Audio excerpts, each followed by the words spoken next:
Not sponsored. Not sponsored. It's just going to be AI doing ASMR and seeing, I guess, what can they do. So right now, I'll address this real quickly. When it comes to the AI stuff, because I'm sure a lot of you guys know that I use AI as thumbnails. And when I use AI as thumbnails, I mean, what I know of is you guys don't really hate on it too much, because I guess as long as the video isn't AI, then it's okay, which I understand. That's one thing I hope, and I know I'm never gonna do, is I'm never gonna turn the channel completely into AI. Because one, it's like a huge controversy, and plus, you're gonna be having an AI kind of whisper in your ear and, I don't know, attempt to make mouth sounds. I have no idea, but it was just to address it. Yes, I seen some of you guys' comments talking about, oh, you're using AI, or is the thumbnail AI? Yes, it's AI. Some of the thumbnails are AI. The reason that is because I forget to post for a thumbnail. So when I forget to post for a thumbnail, I try to look for a good photo in the video so I can use it. But then even that, I can't do it neither. Because certain moments the video itself is either blurry, or there's just no moments where I kind of give a good pose or I can use it for a thumbnail. And with AI, it has helped me quite a bit to do that. See, somehow there's a way to make AI editing, I'll probably use that too. But beyond from that, I'm not going to necessarily turn the whole video into AI. I'm going to be using character AI. And what character AI is you can grab real people or make believe, and I guess make them say whatever you want. I know there's a feature that's a calling feature, and it's basically you're speaking down to the phone, and then the phone answers back to you as the AI character, no matter what you pick them as. And it literally talks to you and can literally speak to you like if it's a normal person. Enough rambling. Let me get to AI. I'm using character AI, by the way. So there is people I'm searching right now. There's Mr. Beast. There is Messi. There is God. There's Santa Claus.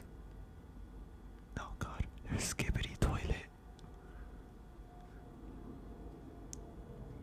And of course, looking by scrolling under this whole thing, some of you people getting this whole thing popular, especially on the recommended, on Explore, on the character AI, some of you guys are a little bit weird. I found, I searched up GB ASMR, and there's a test that say I am GB ASMR.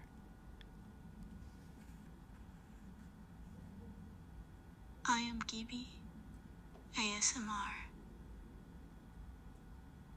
I don't think it sounds that bad. This video is sponsored by NordVPN. No. No, it doesn't sound like GB ASMR. We could try Joe Rogan. I'm Joe Rogan. I'm Joe Rogan, podcast host of the Joe Rogan Experience. That is extremely accurate. I'm gonna ask it, can you whisper ASMR?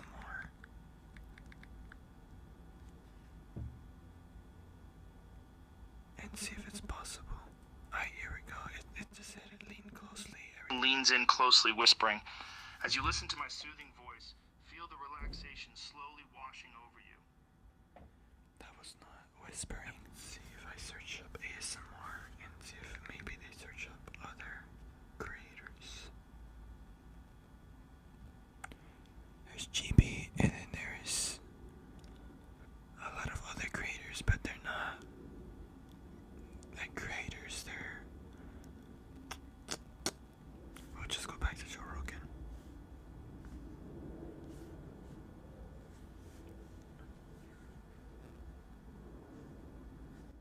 Actually, you know what? I will do something, a favor for you MMA fans that watch this.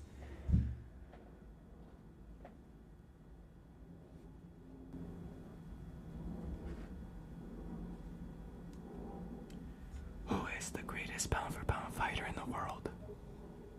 glad to hear that. Is there anything you want to talk about or anything I can help you with? Who is the greatest pound-for-pound fighter ever? The greatest bomb? Do you mean like the biggest explosion ever recorded or something?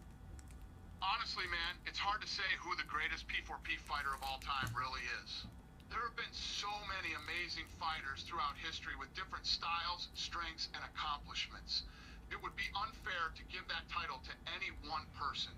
Every fighter has their own unique skill set and achievements that make them great in their own right.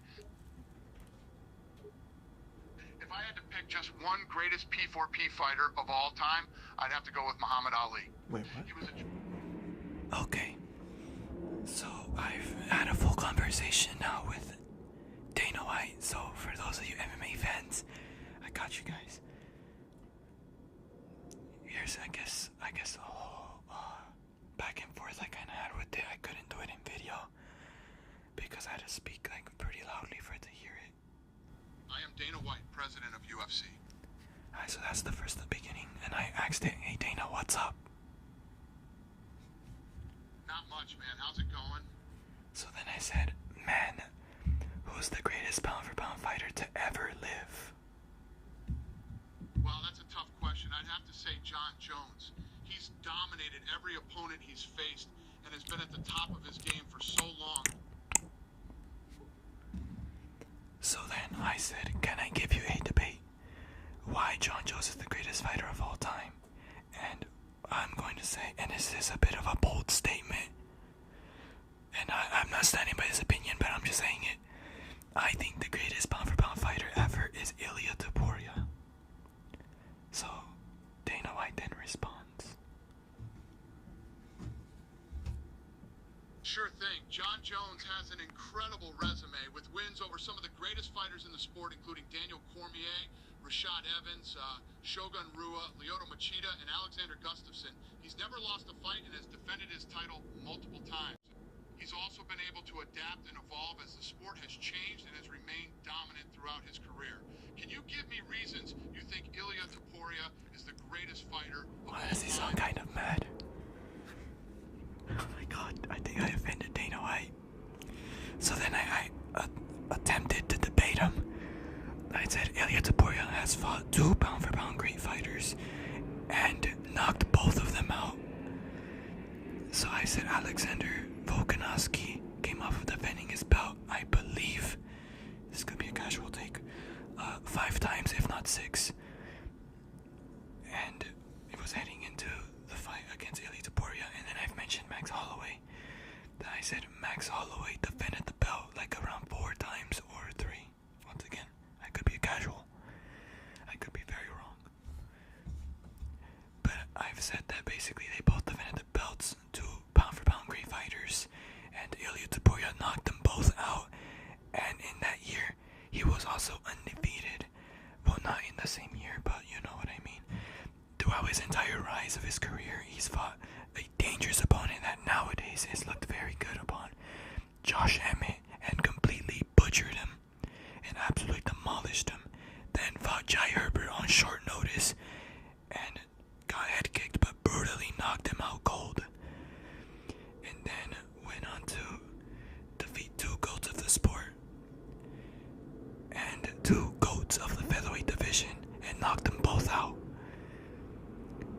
So then I basically then started to get hyped up and say that he's going to take over John Jones and be like he's gonna be the greatest fighter of all time and let's go, everything like that. So then, of course, Dana White responds.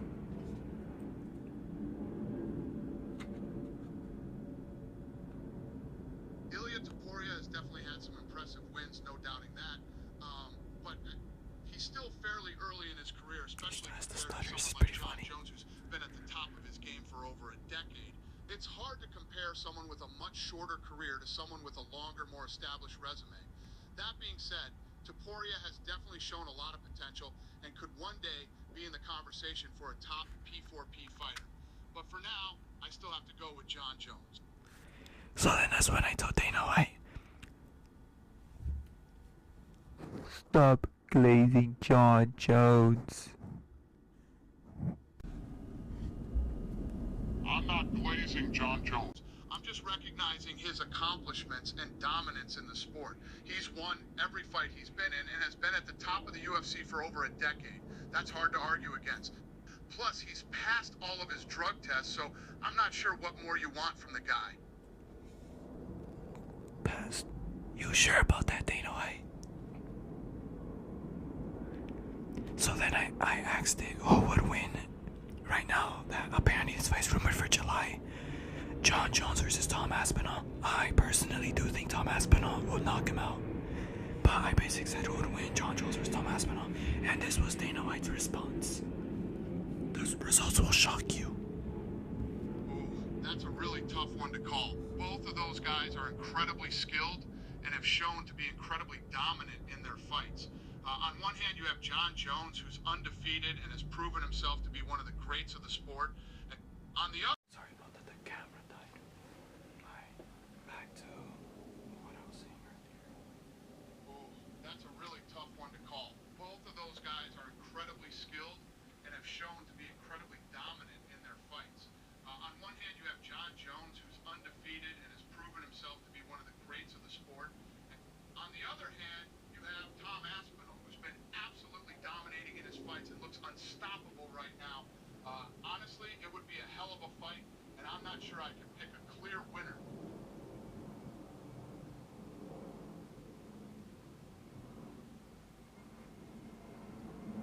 So then, I told Dana White, cut the BS. Who's the best? Man, I don't know if I can definitively say who's better between Jones and Aspinall. They're both incredibly talented fighters and have accomplished a lot in the sport. Jones has an incredibly impressive resume and has been dominant for a long time, but Aspinall has looked amazing in his recent fights and is showing a lot of promise. It's hard to compare two fighters in such different stages of their career, so I can't say without a doubt that Aspinall is better than Jones.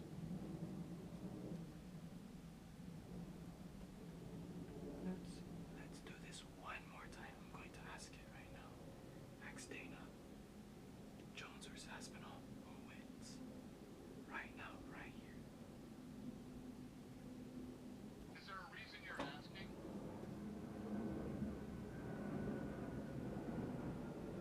It's hard to say who will win a fight between John Jones and Tom Aspinall, as both are incredibly skilled and talented fighters.